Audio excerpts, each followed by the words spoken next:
Bismillah ar-Rahman ar-Rahim. My name is Dr. Ijaz Ahmed Khan. I am a pediatrician and infectious disease specialist at Shifa International Hospital. So on behalf of Shifa International Hospital and PGME office, I welcome again everyone. We are meeting after a gap of 2 weeks. I hope Eid was well, you ate well, and you had good Qurbani.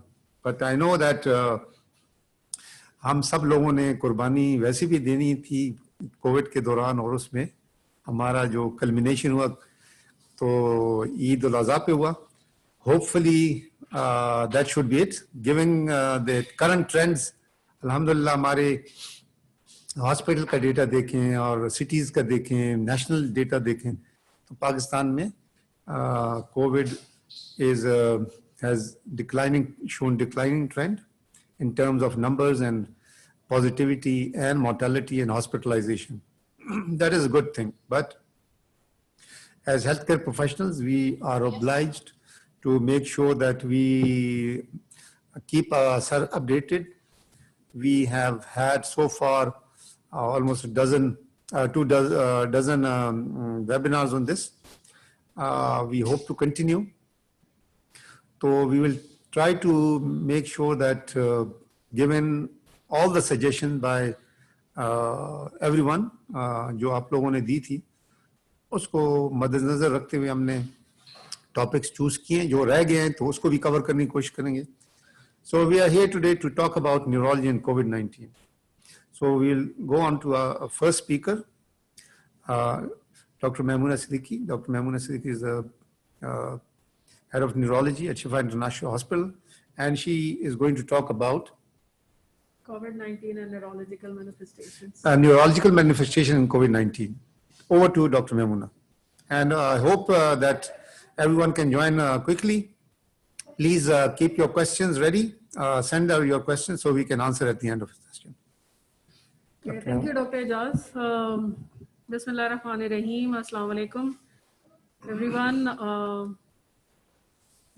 So I'm Dr. Maimoona and I'm a neurologist at Shifa International Hospital. And today we are going to talk about the neurological manifestations of COVID-19.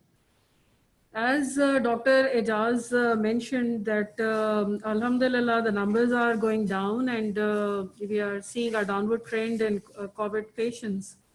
But still, the war is not over. It's we have to, follow our SOPs and follow, safe distancing, and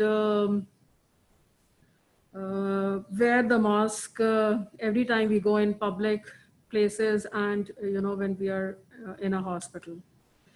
So what we are going to do today is I'm just going to give you briefly a overview of about coronavirus prevalence, then what are the extrapulmonary manifestations, especially we will focus on the neurological manifestations, what is the mechanism behind the neurological manifestations of COVID-19, what are the clinical manifestations, and then finally, briefly about how do we manage. And then the second talk is about stroke and COVID-19. So why neurological manifestations? Okay. So we know that the COVID-19 usually presents with respiratory symptoms. The main complaints are, fever, shortness of breath, cough. But as time goes on, we come to know that COVID also causes a lot of other symptoms also involving other body parts also, like, it has effects on kidneys, on the GIT, on your stomach and digestion. And then, they had a lot of effect on neurological manifestations. And though they are uncommon, but they are still there. And the problem is that they cause a lot of disability. So that's why it's important that we know that what are the neurological manifestations so that we can manage these patients accordingly and not only manage their acute complications, but then we have to follow them, on a long-term basis to see what are the long-term complications, which still, we do not know a lot about it. Just briefly, we all know that this pandemic is caused by a SARS-CoV-2 virus, and it is the biggest severe pandemic since the influenza pandemic that occurs in 1918. And over 20 million people are affected so far, and in Pakistan, more than 285,000 are affected. Coronavirus is not not new to human beings. We know them since mid 1960s, and they belong to a coronavirus family. 7 coronaviruses are known to infect humans. 4 of these causes mild respiratory symptoms, but the most important, which have causes severe diseases, are like SARS-CoV-1 in 2002 and 2003, and MERS virus that causes an epidemic in 2012. It's called corona because it resembles like a crown that was worn by the European kings.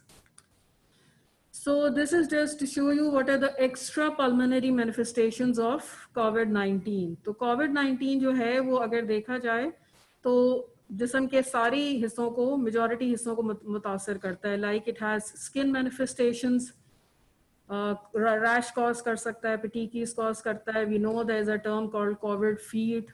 Then it also affects heart, causes disturbance in your sugar controls, effects on your blood clotting factors. Then it has effect on kidneys, on liver, and then it affects the brain and the spinal cord and the nerves. So the neurological manifestations are usually headaches, dizziness, GBS, anosmia, which is one of the most common and presenting complaint. We are going to discuss them in a while. So when we talk about how and why this virus affects the nervous system, there are two, mechanisms. Like it causes is directly invaded the nervous system, which is called neuroinvasion, and it infects the neurotropism. So what these viruses do is that with the help of their spikes, as you show in this figure, these spikes on them, with the help of these spikes, they bind to the receptors on the cell surface, which are the angiotensin converting enzyme 2 ACE2 receptors. And with this, then with the help of a protein, they enter into the virus. And in the brain, they usually affect the brainstem, the part of the lower part of the brain where where our cardiorespiratory control is present, and that's why these patients usually have not only shortness of breath and respiratory difficulty, not only because of their lung involvement, but also they have this problem because of brain involvement also. So as you see in this figure, this is the figure of, they show the distribution of ACE2 receptors in different parts of the brain, and you see that they are present in the motor cortex, that is the part of the brain that control our movements. Then it is present, in temporal lobe, in substantia nigra, and olfactory bulb, which is involved, which is concerned with the sense of smell, and then it also involved in the, if this marker works, this is the brainstem area where our respiratory and cardiac control is present. So these receptors, these ACE2 receptors are present in these different parts of the brain, and this COVID-19 virus, this attaches to the on these receptors, and with the help of these proteins there, it enters into the cell. So how it spreads from one cell to another, it can be through transsynaptic transfer, like from one neuron to another neuron directly. It goes from one neuron to another, infect the neurons in the brain. It can also, one of the main mechanism is that enters into the olfactory nerve, and then it enters the brain. That is why anosmia or disturbance in the sense of smell is one of the most common and presenting symptom of COVID-19. And usually it's reversal, but it can be permanent, or the patients can have a disturbed sense of smell even if their infection is recovered. Then the other mechanisms by which it invades the brain is there's a blood-brain barrier, and through crossing this blood-brain barrier, this virus enters the brain and it causes inflammation and infection. So this picture just show you how this virus spread. The upper part, the upper figure that shows that it enters, virus enters the nose and it infects the olfactory epithelium, and then it enters the olfactory bulb, and then from there it goes into the directly, it involves the brain. Then the other is from one neuron cell to another. There's like a communication system, and the virus, it crosses from one neuron to another by crossing this communication or synapse that's present. Third is that it through the blood vessels, it crosses the endothelium, and by which it enters the brain and causes inflammation and infection. So if we summarize that the virus, it directly, it causes cell damage. It dysregulates the renin-angiotensin system through the downregulation of the ACE2 receptors. And that leads to, the endothelial cell damage and inflammation. And this inflammation leads to release of a lot of cytokines and inflammatory mediators like interleukin 6 and tumor necrosis factor alpha. That leads to the inflammatory response that we see in these COVID-19 patients.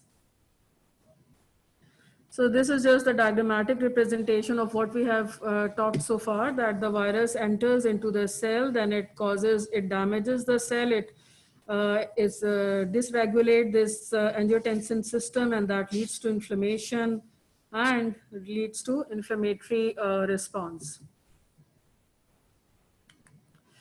So who are the people who are more at risk of getting, neurological manifestations? Advancing age, that is one of the risk factor.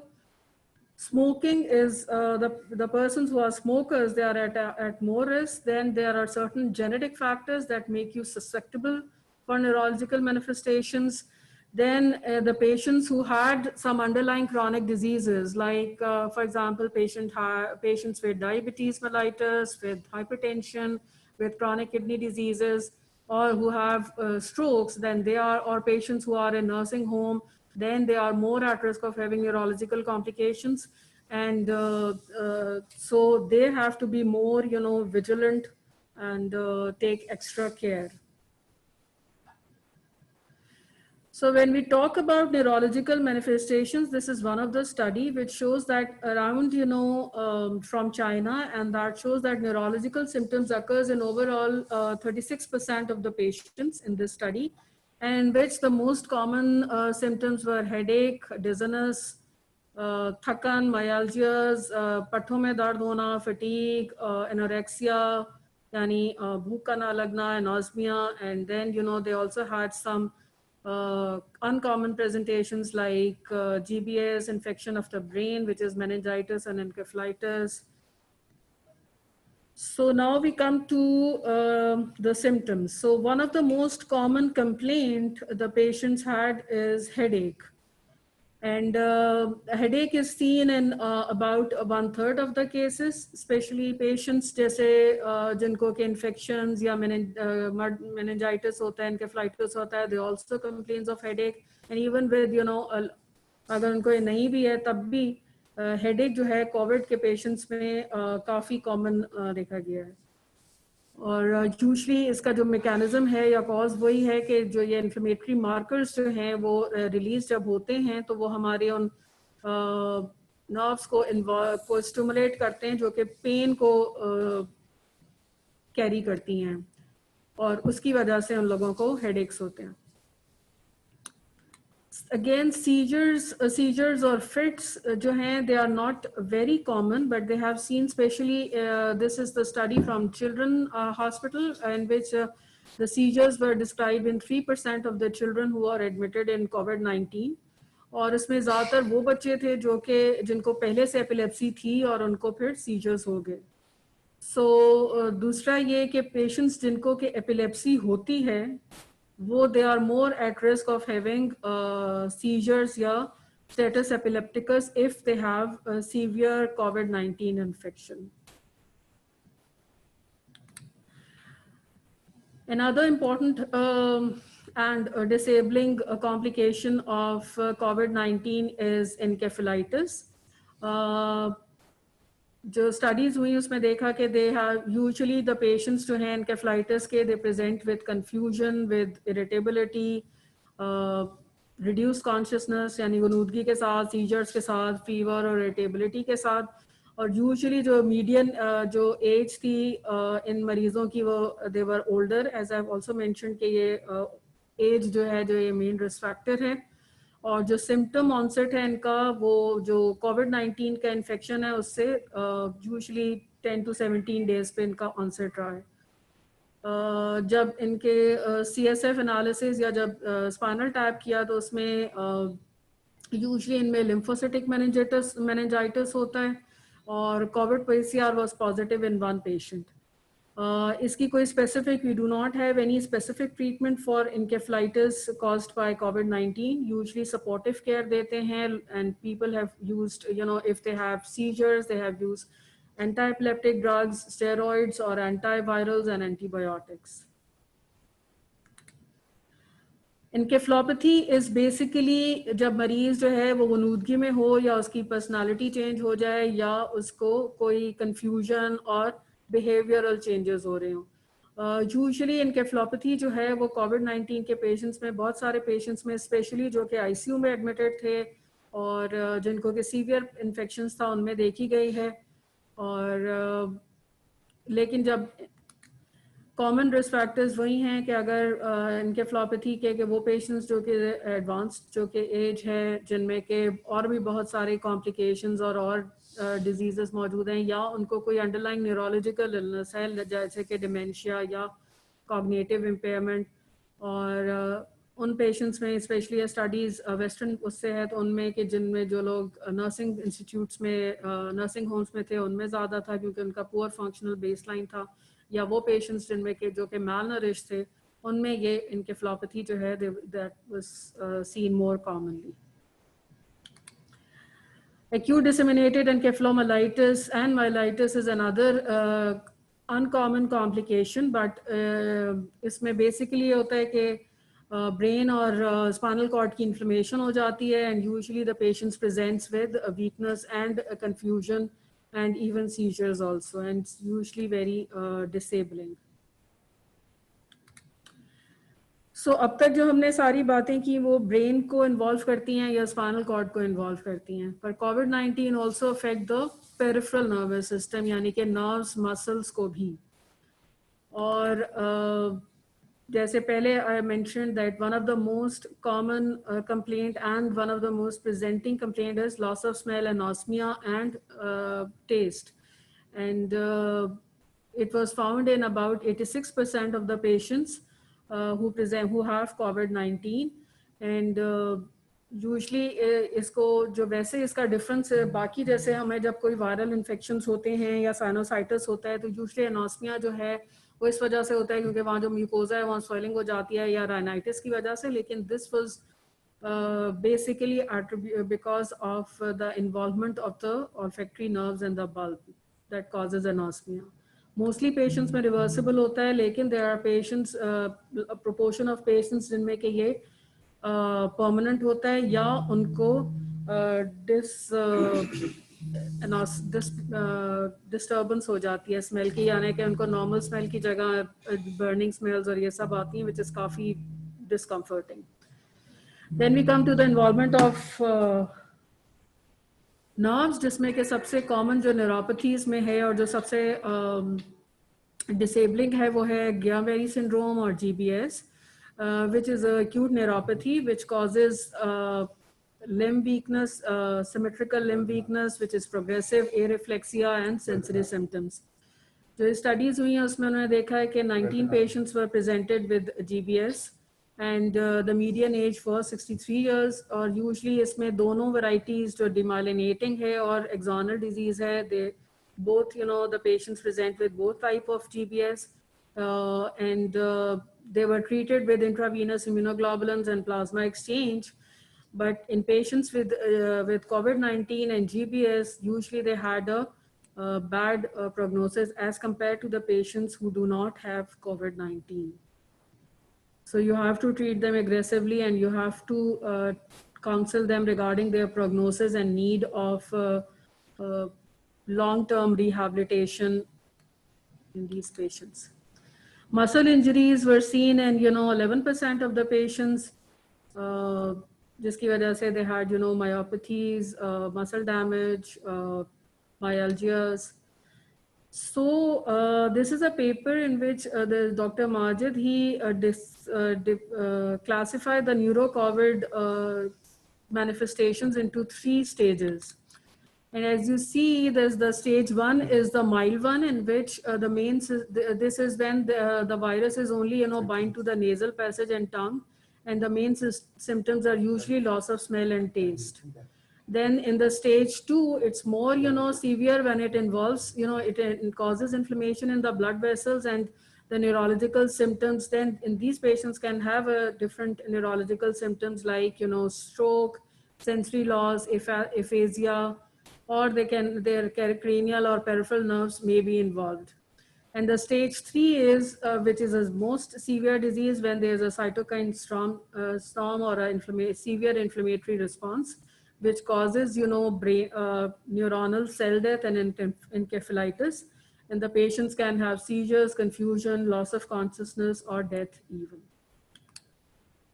Okay, now we just move on to the patients who had a neurological illness. So what are their risks of, and how they are going to manage, they have these chronic diseases, and how we are going to manage them in the era of COVID. So multiple sclerosis is one disease which is causes a long-term, chronic illness, which involves, the brain and the spinal cord, and usually the patients are taking these disease modifying therapies जो कि हमारे immunosuppression करती हैं. तो अब चूंकि वो immunosuppressive drugs पे होते हैं, तो these patients are at increased risk of developing severe disease. But जो अभी latest recommendations हैं वो ये कि they should continue their disease modifying therapies, और इसमें जो interferons और glutamate हैं that do not usually affect the COVID-19 severity, and जो most of the medicines जो ये लोग ले रहे हैं except ocrelizumab और rituximab में, they have to be extra vigilant, and they have to self-isolate. You have to counsel them that they have increased risk of having infection, and if they have infection, that would be severe. Then there are a lot of neuromuscular disorders like myasthenia gravis and other diseases which are in which the patients are on immunosuppressives, and you have to counsel them that they have to continue with their treatment and they have to be extra vigilant. Epilepsy, I've mentioned that it doesn't increase the risk of contracting COVID-19, but the viral infection and fever may trigger seizures in patients who had epilepsy. So the main approach to these patients will be that the clinician जो है, that should follow a protocol. They should distinguish between the confirmed, probable, and possible cases, and they have to carry out all investigations to rule out, brain infections before attributing this disease to COVID-19. So you have to evaluate any change in the neurological examination of a hospitalized patient. You have to monitor closely for their, neurological function, especially patients who are old, who have Parkinson's, for example. And you have to adhere to the guidelines which are for the specific disease. And you have to, consider telestroke or teleneurology rather than, asking these patients to come to the clinic. What are the long-term complications? We still do not know, but we know that SARS-CoV-1 had high risk of developing Parkinson's disease and multiple sclerosis. And there are a lot of, stress, depression, anxiety associated with with this COVID infection also. So we have to need to follow these patients for a long time to look for these complications, and we have to encourage them to follow regular exercise, eat healthy, reduce stress, and improve their sleep. So overall, the patients with neurological manifestations are small, but these complications can cause lifelong disability. So we have to carefully, do clinical diagnostic studies in them, and we have to define the neurological disease burden. And we have to evaluate them for neurological and psychiatric aspects so that not only, they need pharmacological treatment, but also they need rehabilitation paradigms for full management. Thank you. Dr. Namuna, that was great. I will ask Dr. Sarish to talk about stroke and COVID, and then we'll go to questions. So please send your questions and comments so we can discuss that at the end. Thank you. Although you guys cannot see my smile, but I want to let you know that it gives me great pleasure to be here and talk to you guys about correlation of stroke in the time of COVID. So Dr. Memuna, my professor, has talked at length about how COVID or coronavirus 19 affects the nervous system and how does it make itself into the brain and the spinal cord and the peripheral nervous system. So I will touch a small section of that COVID neurology, which is called stroke. So I would like to start with this great saying by Sir William Osler, which is said about more than 100 years ago, that humanity has but three great enemies: fever, famine, and war. And of these, by far, the greatest and by far the most terrible is fever. And even after more than a century, this still holds true. So this virus needs no introduction now. It's a viral disease. COVID-19 is a viral disease that causes severe acute respiratory syndrome, and it may predispose patients to thrombotic complications mediated by inflammation, endothelial dysfunction, thrombin generation, and platelet adhesion. And this is the basis of what we are seeing as large vessel strokes in patients with COVID-19. We are seeing more young patients that are coming in with stroke. These are the patients who do not have your usual risk factors like diabetes, hypertension, age. And we are more seeing them with large vessel stroke, which, if simply put, means a bigger stroke and a bad or worse outcome. So the objective of this talk will be to let you know what are the characteristics of those patients that have COVID and stroke, and what has changed in the care of the acute stroke in such an era of pandemic. So I would want you to know that like everybody would ask, what are the risks of me having a stroke if I have COVID? So the data says that it like anywhere between 5 to 8% with an average of about 4.9% with a 95% confidence interval.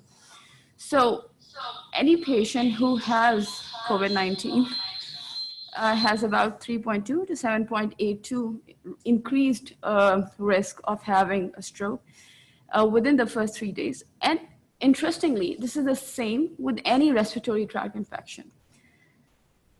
How these patients present? Our masters know there are different sort of strokes. There's a stroke in which a blood vessel blocks. Then there's a stroke in which blood vessel rupture.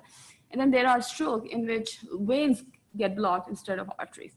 So we are seeing all kinds of stroke with these COVID, but ischemic strokes are more common. Higher mean age, frequency of hepatic and renal dysfunction, hypertension, diabetes, and history of previous stroke. These are the factors that if somebody has, means that they have more chances of having a stroke, one, and number two, they are more likely to have a bad outcome after a stroke compared to somebody who does not have these factors. Interestingly, mean duration from first symptom of COVID to stroke was 10 days in one study. So it means that the patient who had the first symptom of COVID-19, non-neurological symptom, developed stroke at 10 days. It's the mean time. So it means that such patients were already were picked up by institutional screening protocols. Also in such patients, we saw that the D dimers are about 12-fold higher. And what does that imply? It indicates a hypercoagulable state. That is, the patient's blood and was more likely to coagulate or thrombose compared to a normal population who does not have COVID-19. So what does all of this imply? This means that a patient with COVID-19 who has other dysfunctions like kidneys or liver have a high risk of developing an acute stroke.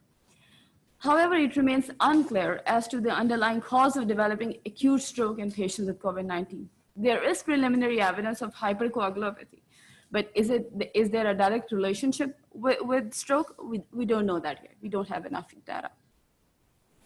So the second thing that I want to talk about is what is the risk to stroke team members? Because yeah, we talk about frontline, our soldiers, frontline physicians all the time. So this is very important because they are the ones which are the pillars of any healthcare institution. So,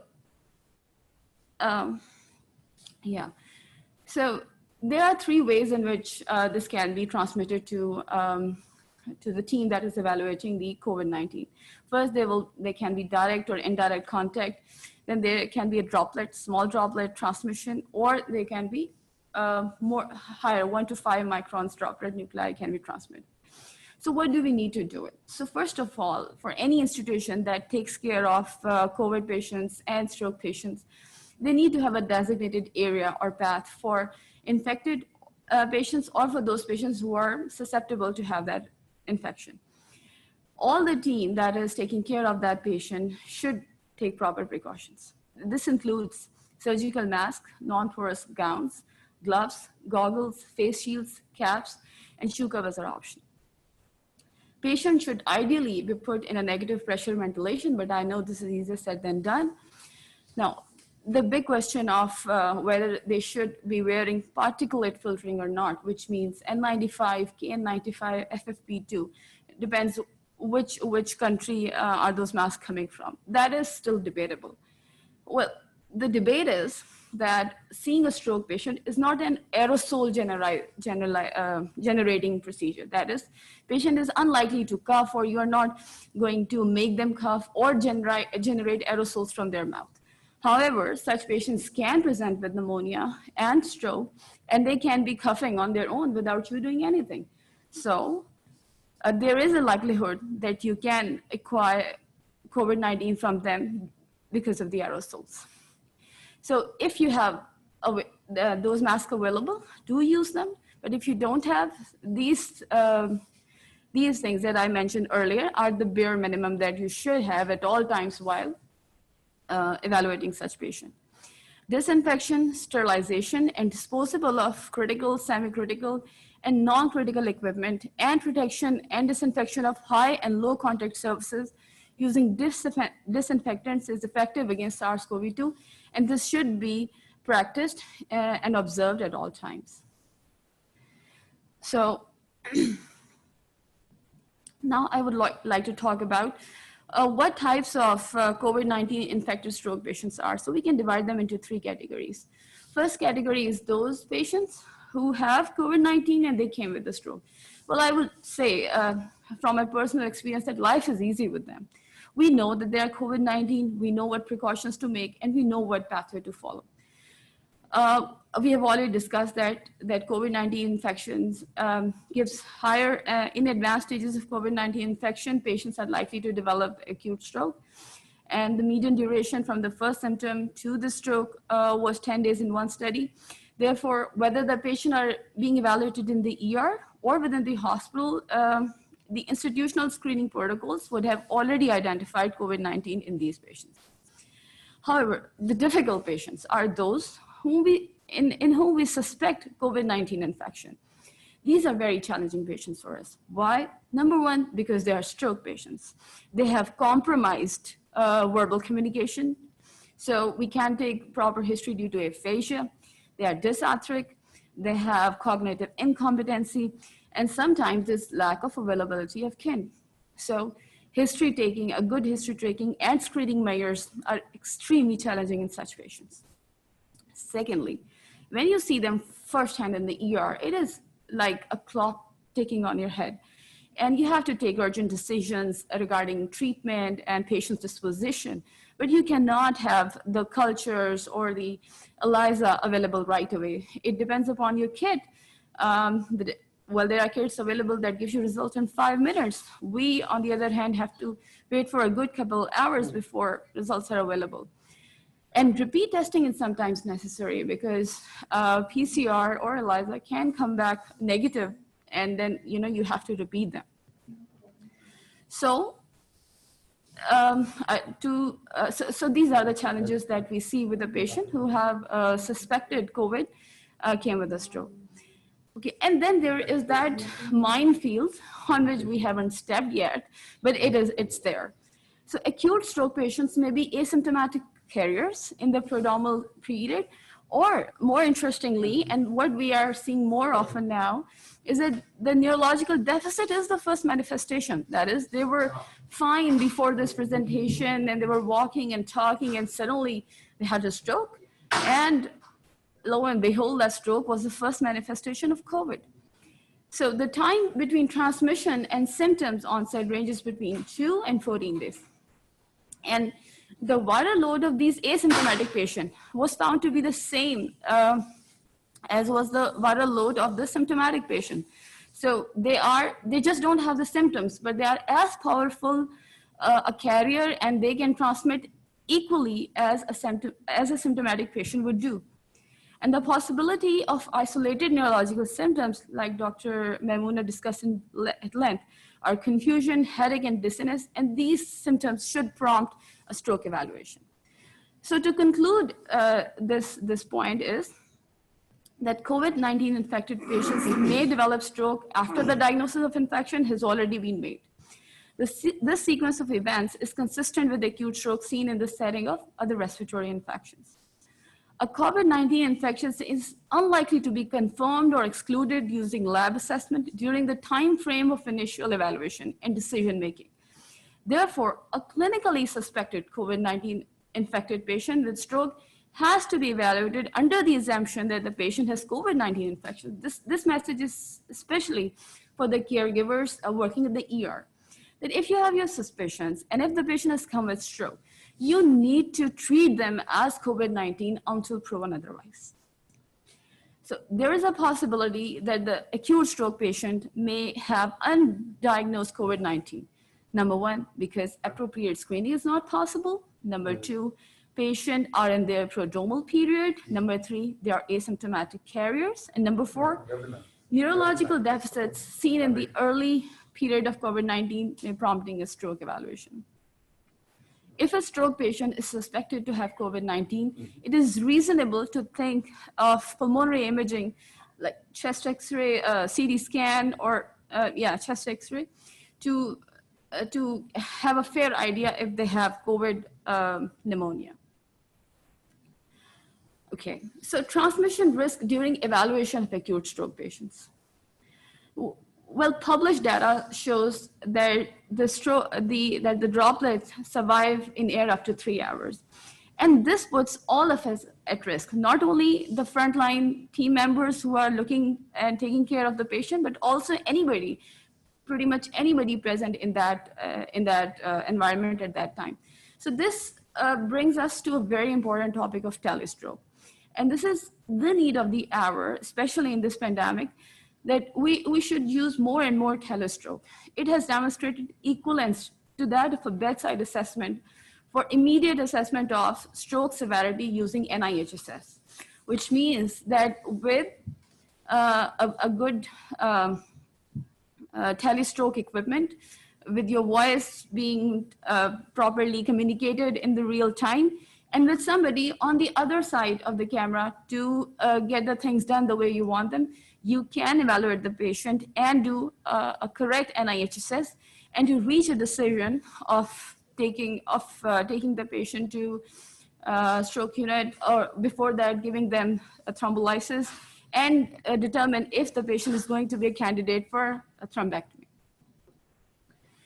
So to conclude this exposure risk of the team members, I would like to say that members of the stroke team must use basic principles targeting prevention of disease at all times, which includes maintaining a 2-meter distance unless absolutely necessary, combining the use of surgical masks, gloves, gowns, and hand washing. The stroke team evaluating the patient should comprise of the minimum number of healthcare providers.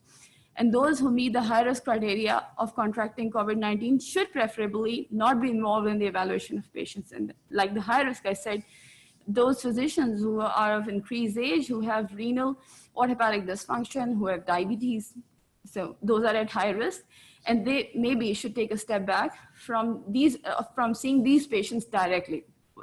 Telestroke they can do, but it's advisable that they should avoid seeing them directly one-on-one in the ER. The most effective strategy to avoid transmission is by not being in the same room or space with the stroke patient with suspected or confirmed COVID. The use of telestroke must be maximized in the current situation because all aspects of acute stroke evaluation can be performed. Okay. Like I said before, the mortality of acute stroke in COVID-19 patient is found to be very high, just 38%. If you look at the previous data, the previous mortality in a study from China for ischemic stroke was 1.5 to 2.3%, and 2.3 to 3.2% for all strokes. But in the same study, if you combine stroke and COVID-19, the mortality increases manifold. Therefore, the outcome of patients with COVID-19 infection and stroke is heavily determined by the severity of underlying COVID-19. The mortality rates among hospitalized patients would range from 22 to 45% of COVID-19 without stroke. So it is not just the stroke and COVID-19 per se. It is the amalgam of many factors, and that's why a study by Dr. Adnan Qureshi has suggested that we should use a score called Sequential Organ Failure Assessment, SOFA score. So this score takes into account lots of factors. It assesses respiration, PaO2 to FiO2 ratio, coagulation, like platelet count, hepatic enzymes, cardiovascular, like hypertension, and if it responded to the treatment, GCS, serum creatinine and urine output, and sepsis, and assign a score of 0 to 4. The mortality rates range from 3.2% in patients with organ failure to 91.3% in patients with failure of all the 6 organs analyzed in patients with sepsis. So this shows that to answer the question of mortality in patients with stroke is not as straightforward as it is in patients without stroke, without COVID. So in that situation, we have to take into account how is the patient doing overall, how is his breathing, his heart, his lungs, his kidneys, and his liver. Okay. So this is a proposed workflow. And what you need to say is that all the patients should be dealt in the same way unless we have proof that they do not have a COVID-19, whether they are confirmed, suspected, or they were picked up as a part of the screening protocol, but they were asymptomatic. So we need early identification and separation of confirmed and suspected, and prevent the contact droplet transmission, or we should do the telestroke. Then identify other organ system involvement, like do a PT, INR, APTT, platelet count, renal and hepatic function profile. These are the tests that we need to pick up, and the decision has to be made individually in all the patients. And then the decision of IV thrombolysis and mechanical thrombectomy is made depending upon the available data. So regarding IV thrombolysis, this is a very important question, although this question is limited to a few centers in our country which are giving IV TPA. But I would like to comment upon it because that's an important management consideration. The recommendations for IV TPA hasn't changed much, but there are certain factors that you need to consider. The selected patient, the timeline for the selected patient is still the same, 3 hours for the selected patient and between 3 and 4.5 hours for highly selected patients. And current guidelines do not recommend treatment with IV TPA in patients with acute ischemic stroke secondary to infective endocarditis, because we know that the septic emboli are likely to give more hemorrhagic transformation than opposed to a non-septic emboli.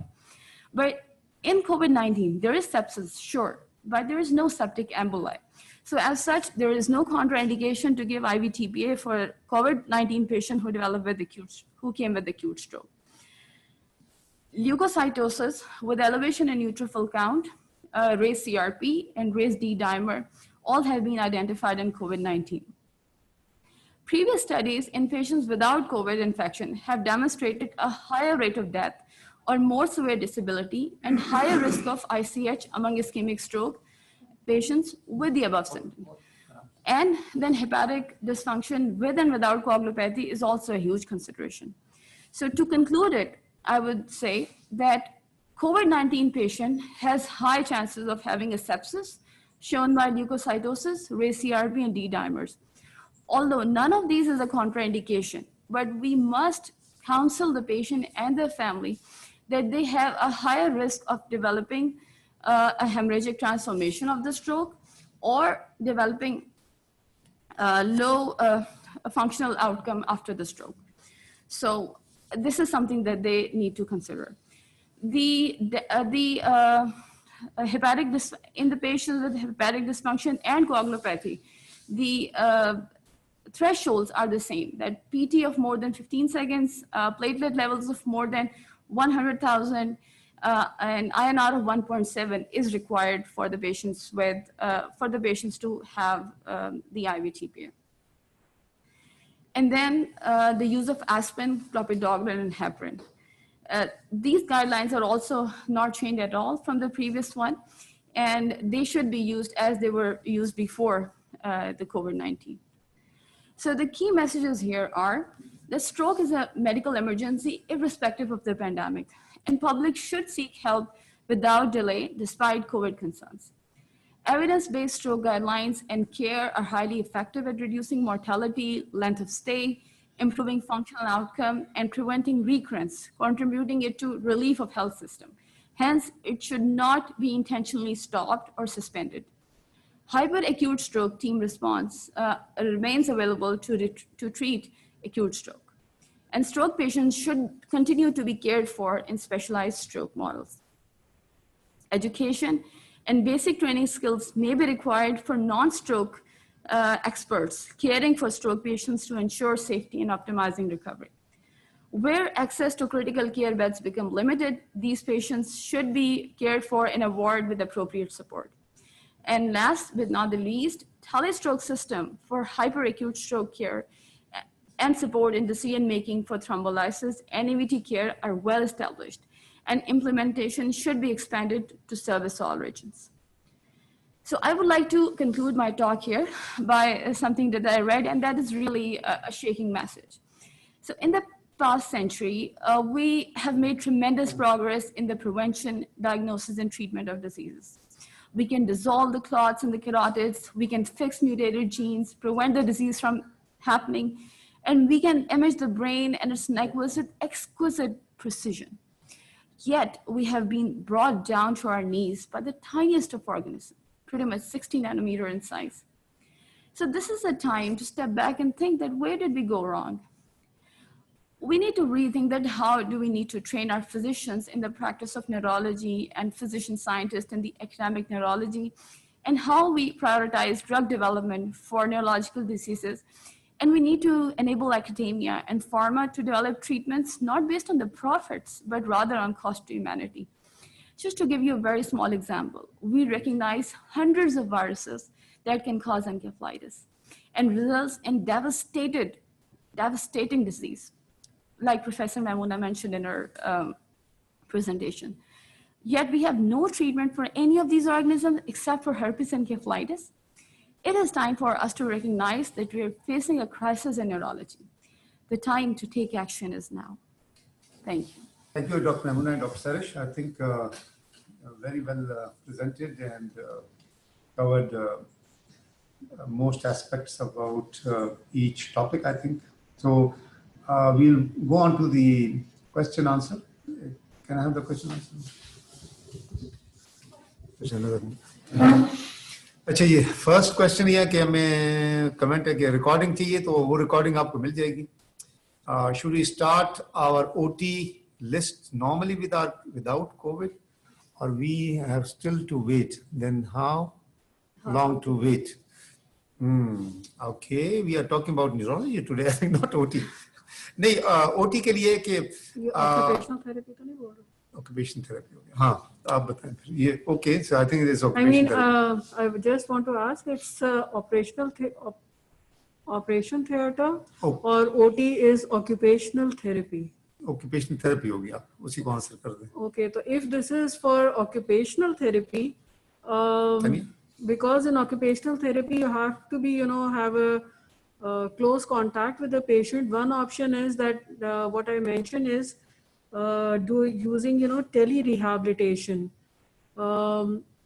बहुत से लोग बाहर rehab में tele rehab use कर रहे हैं neuro rehabilitation के लिए, and it's very successful both like in terms of patient compliance, patient satisfaction, and for the therapist itself. Dusra, if you are, you want to see patients in person, then you can, but you have to, follow the standard PPEs, और उसके साथ फिर आप कर सकते हैं. ठीक है. So I think we slowly are opening up anyway. With अगर the ये ऑपरेशन थिएटर का था तो sorry, I'm not a surgeon. no, I think we covered that. So most likely is occupational therapy. So anyway, Dr. Saraj, आपके लिए stroke अगर हो जाए तो उसके सिम्टम्स आपने बता दिए कि आइसोलेटेड हो सकते हैं, तो क्या डायग्नोसिस कैसे करेंगे ये? Yeah, so Aisha, great question. So like we said, the patient can present with acute stroke as a presenting symptom of COVID. If yes, would workup be the same for the patient as generally infected patient with COVID-19, for example, PCR chest X-ray? So the workup of the COVID-19 pretty much covers what I would like to have in my patient for COVID and stroke. And I would definitely like to have the renal functions and hepatic dysfunction and the coagulation profile, not just to make a decision about the management, but also to delineate the outcome of that patient and to know what to expect from that treatment. And so in this workup, if you want me to enumerate those, I would like to have complete a biochemical profile, including CBC, CAM7, which includes urea electrolytes, liver function test, PT, INR, APTT. We need to know if the patient is on any anticoagulant. We need to know if the patient has baseline diabetes, hepatic or liver disease, liver or kidney disease, and we know if the patient has a previous stroke. So, and then the workup of stroke includes, to begin with, a plain CT brain, and if needed, we would do a CT angiography. So this is pretty much what a workup of COVID-19 and stroke is about. Doctor Maimoon, आपके लिए सवाल है शायद अजीज. Chest edema अगर हो जाए तो beside posture what else can be done? Usually the edema hai, that is because of their positions, because of the gravity, because they are usually lying down. So एक तो important चीज ये है कि we should change the position of these patients every 2 hourly. Then the most helpful thing in them is good physiotherapy and chest physiotherapy. उन्होंने ये भी सवाल किया कि अगर एक्सेसिव सिक्रीशन बन जाए सूडो अल्बर पैल्सी में तो क्या सक्शन के अलावा कुछ और कर सकते हैं? Okay, there are certain medications जो कि secretions को कम करती हैं. I think Sarish इतना ज़्यादा ज़्यादा बता सकते हैं because she used to see these patients more. तो जी सर जी, so इसके अंदर सबसे पहले तो जैसे डॉक्टर महमूदा ने कहा पोस्चर बहुत इंपॉर्टेंट है. If the patient is maintaining good posture, the likelihood of patient aspiring on this secretion would be less. Chest physiotherapy is very important to open up the clogged up airway. Third, like you said, लेकिन suction आप हर मरीज में नहीं कर सकते. And then if after these measures the secretions are too much, then you need to contact your physician. Like we mentioned, there are certain drugs that I would not like to say on air because of the risk of the misuse. So you should see your physician and get those drugs prescribed for you. So it's a selective use. Yes, correct? it is a selective. Yeah, okay. So next question है कि अगर pandemic में हर मरीज को scrutinise करना चाहिए कोविड-19 doctor Maimuna important Very difficult. so maybe you can answer that and we can also add on. maybe yes, pandemic का मतलब ही यही है कि उसने पूरी पॉपुलेशन को इन्वॉल्व कर लिया है. तो स्क्रीन करने के मुख्तलिफ तरीके होते हैं, बट आई थिंक कि जो पेशेंट्स हैं they should be screened verbally. उनका कोई उनके जैसे कि क्वेश्चनर्स हैं जिनसे कि आप स्क्रीन करें, और अगर आपको लगता है कि उनमें कुछ सिम्टम्स हैं तो देन उनका फिर टेस्ट कराना चाहिए. ठीक है, मेरे ख्याल में ना ये बड़ा सिंपल है. पैंडेमिक का मतलब है कि बड़ा पैनिक, ये तो पैनिक सिचुएशन है. सो वी नो कि ऑलमोस्ट एवरीवन इज अफेक्टेड, चाहे वो बच्चे हों, बूढ़े हों, women हो, pregnant हो, cardiac patients हैं, तो they will present with various manifestations relating to their age, their immune status and underlying illness. So they will present with various manifestations and you have to screen them.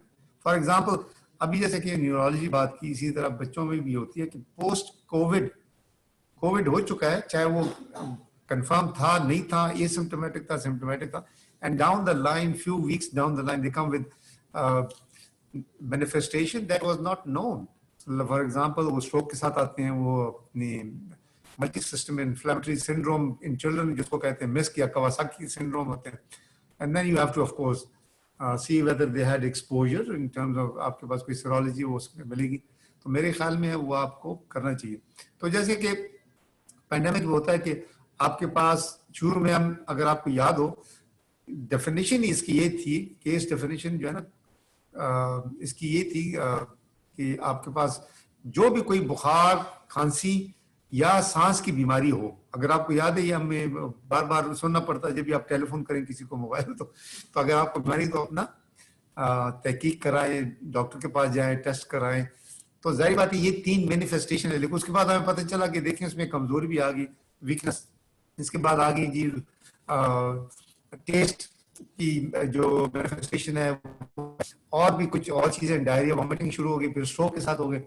So case definition clinical है. फिर आपकी epidemiology, अगर आपके पास कोई है जो जिसको exposure हुआ है, तो अभी भी हम मरीजों को पूछते हैं, हमारे पास जैसे आते हैं तो कि बुखार है जी, बुखार कब से जी? चंद दिनों से. अच्छा, फिर हम पूछते बातें पूछते हैं जी, घर में किसी और को बुखार तो नहीं है, किसी को कोरोना तो नहीं हुई, स्पेसिफिकली आज कोरोना तो घर में किसी को नहीं हुआ, पिछले 4 हफ्ते में तो नहीं हुआ, या मोहल्ले में तो नहीं हुआ, या फिर आपने ट्रैवल हिस्ट्री तो नहीं की किसी जगह पे, तो वो जो आपने किसी भीड़ में गए, जैसे कोई बहुत कंजेस्टेड एरिया में, या आपके काम ऐसा है जिसमें आके बार बार किसी से मिलना है, तो you are at risk.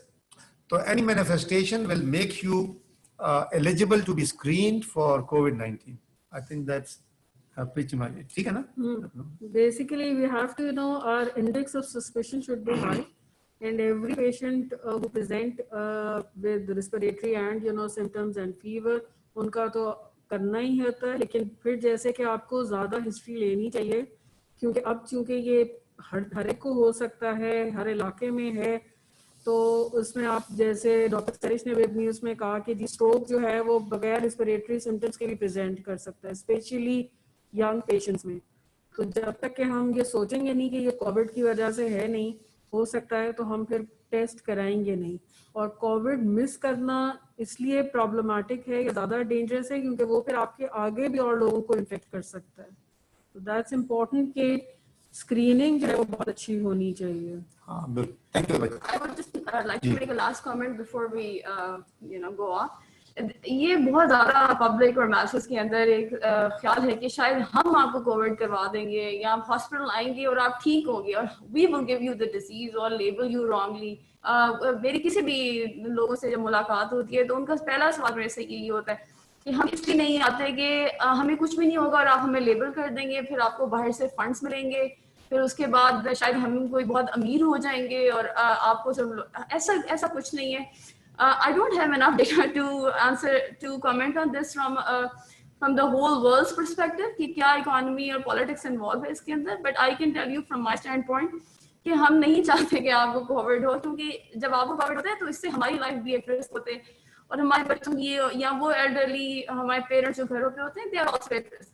So we do not want you guys to label COVID-19, but at the same time, we do not want COVID-19 to roam around in the community without taking any precautions. So kindly put this thought out of your mind and in a closet and lock it and throw the key that we want to give you COVID or we want to label you COVID and we earn something because we have labeled you COVID. There's nothing is more inappropriate or unthinkable, to put it very politely, than this. ठीक है, मेरा last एक दो question है। एक तो ये कि मैं doctor you can also add कि एक क्वेश्चन ये भी है कि ये पैंडेमिक कब खत्म होगा, तो ये कब इससे जान छोड़ेगी। तो मेरे ख्याल में एक तो मैं पहले कमेंट करते थे, फिर डॉक्टर मेमूना के ना सैरिश के नाल ऐड। एक तो ये कि पैंडेमिक देखें, जब पिछले वाले हम पैंडेमिक देखें तो वो हफ्तों में महीनों में खत्म नहीं हुए, वो तो सालों पे चले थे। ऑफ कोर्स उसकी वो कम हो गई थी। तो ये कि पेंडेमिक हमारे साथ रहेगा अभी और वो कम होता जाएगा, लेकिन खत्म शायद अगले शायद कुछ सालों में, अल्लाह करे कि आज ही खत्म हो जाए, लेकिन नहीं होगा मेरे ख्याल में। हमारे में ये है, तो we have to be on the lookout to make sure that we take care of ourselves, our family. Hospital में काम कर रहे हैं तो अपनी प्रिकॉशन उसी तरह रखनी है। अपनी जो मरीज आएंगे उसको सस्पेक्ट करना चाहिए, जब भी वो आपको लगे कि कोविड हो सकता है तो आपको उसी तरह एवेल्युएट करना चाहिए।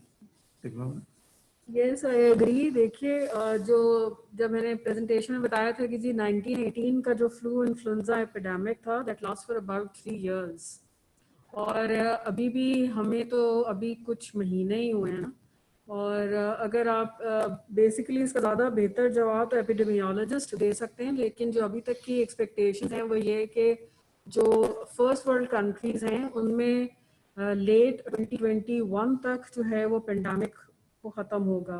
सो बॉटम लाइन ये है कि we have to now live with this new normal. तो ये जो न्यू नॉर्मल है उसको हमें एक्सेप्ट करने की ज़रूरत है कि अब हमने ये जो चीज़ें जो हम अमूमन जिनके ख्याल नहीं करते थे, लेकिन अगर हम देखें तो हमें बचपन से ही सिखाया जाता है ना कि हमने हाथ धोने हैं, सफाई नस्ल ईमान है।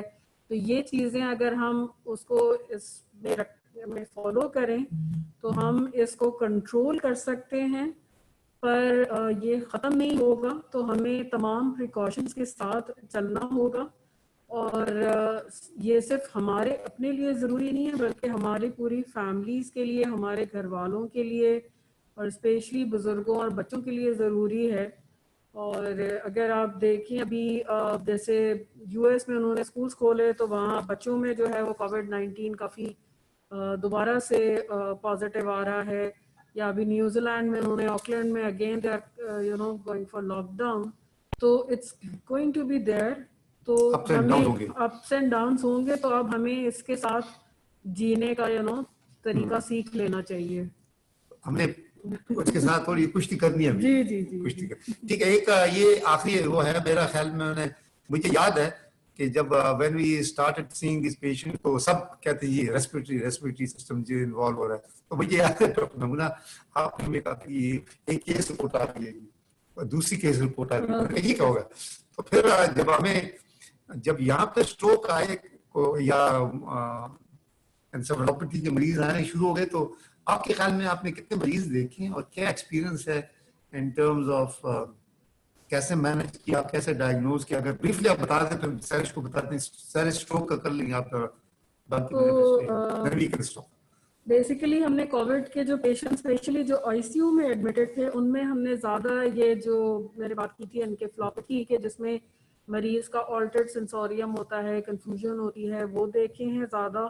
और एनकेफलाइटिस का एक दो पेशेंट्स कम देखे हैं क्योंकि उसमें प्रॉब्लम दूसरा ये है कि हम उसको प्रूव नहीं कर सके बिकॉज उसमें सीएसएफ है जो बेसिकली उसका जो गोल्ड स्टैंडर्ड है वो ये कि आप सीएसएफ में वायरस को डिटेक्ट करें, तो वो हमारा पॉजिटिव नहीं था। लेकिन वी सी 1 or 2 एनकेफलाइटिस पेशेंट्स और stroke specially young patients series ज़्यादा बताएगी, लेकिन वो यंग पेशेंट्स बड़े स्ट्रोक्स के साथ जिनको कि इवन कोई रिस्पिरेटरी सिम्टम्स नहीं होते और उनका कोविड पॉजिटिव होता है। ये आपने वो भी देखा है, ये जीबीएस भी देखा है? हमने जीबीएस भी देखे, जीबीएस जो है वो हमने देखे हैं जो कोविड के साथ हैं और उनका जैसे मैंने बताया था कि प्रोग्नोसिस या रिकवरी इतनी अच्छी नहीं थी जबकि नॉन कोविड पेशेंट्स की होती है। So stroke and COVID के ये है कि we saw those patients, they were young patients, उनमें जो usual risk factors लोगों को पता है stroke के वो उनमें नहीं थे। They were young, उनको कोई diabetes, hypertension वाला नहीं था। They came with large vessel stroke. This was something striking, and these patients had poor outcome to the TPA that we give. So treatment के बावजूद उनके strokes बढ़े रहे और उनके strokes के अंदर bleeding हो गई जिससे उनकी mortality या functional outcome पे बहुत बुरा असर पड़ा। तो ये चीज़ उसके साथ देखी गई। इसके अलावा हेमरेजेस यंग पेशेंट्स में ज़्यादा देखे गए और ये सारी चीज़ इसको शो करती है कि ये जो बीमारी है ये कोई सांस की बीमारी सिर्फ नहीं है, ये आपके बॉडी सिस्टम में हर चीज़ को इन्वॉल्व करती है, स्पेशली ब्लड को। So wherever blood circulates it will involve. और जो प्रीवियस क्वेश्चन था कि ये वायरस या पेंडेमिक कब खत्म होगा, डॉक्टर मेमूना और डॉक्टर इजाज ने उसका बड़ा तसल्ली बख्श जवाब दिया। I would just like to add कि ये वायरस या ये पेंडेमिक कभी ना कभी खत्म हो ही जाएगा, but we should remember and never forget the lessons that we learned from this pandemic. We learned a lot from this pandemic. We realized that we need to follow simplicity. We should give more time to our home and our families. We should, party less. We should maintain safe distancing, hand washing. Pretty much these are the things that our religion and pretty much every religion teaches and propagates. So we need to learn the lesson from the pandemic that by the end, it is your family that counts. And by the end, you need to prioritize you need to prioritize your life appropriately. Okay, I think very good. Dr. Sarish, आखिरी question अभी हुआ है कि can coronavirus infect CNS? I think that's what you were talking about. Anyway, Dr. Memuna, you talked about yes, तो corona virus जो है वो central nervous system यानी कि ब्रेन और स्पाइनल कॉर्ड को भी इन्वॉल्व करता है, जैसे कि स्ट्रोक हो जाता है मरीजों को, एनकेफलाइटिस, एनकेफ्लोपैथी और इवन बहुत सारे इन्फ्लेमेटरी इस तरह के इन्फेक्शंस होते हैं, स्पाइन को इन्वॉल्व करते हैं जिन्हें हम माइलाइटिस कहते हैं। उसके अलावा पेरिफेरल नर्वस सिस्टम को भी इन्वॉल्व करता है जैसे जीडीएस, न्यूरोपैथीज, मायोपैथीज, एनास्मियास। तो it infects both the central nervous and the peripheral nervous system. So different manifestations. Manifestations. Excellent. Thank you, Dr. Memuna and Dr. Sarish, once again being very informative and I think covered most of the important aspect of CNS COVID illnesses that we have seen and we have witnessed in literature as well. So I'll end here. I think very good question answer session. On behalf of Shifa International Hospital and PGME office and neurology department, I'd like to thank all the participants for being very patient and sending their valuable comments and questions. And I hope we answered all of this. Anyway, we will, inshallah, meet next Thursday. Tentative, we are going to do cardiology because that is some of the other topics that we have to cover. Please join in next week, inshallah. On behalf of everyone, I would like to thank PGME office again, and especially the media people who are here, who have been very patient in arranging this and ensuring that it goes smoothly. Thank you very much. Khuda Hafiz.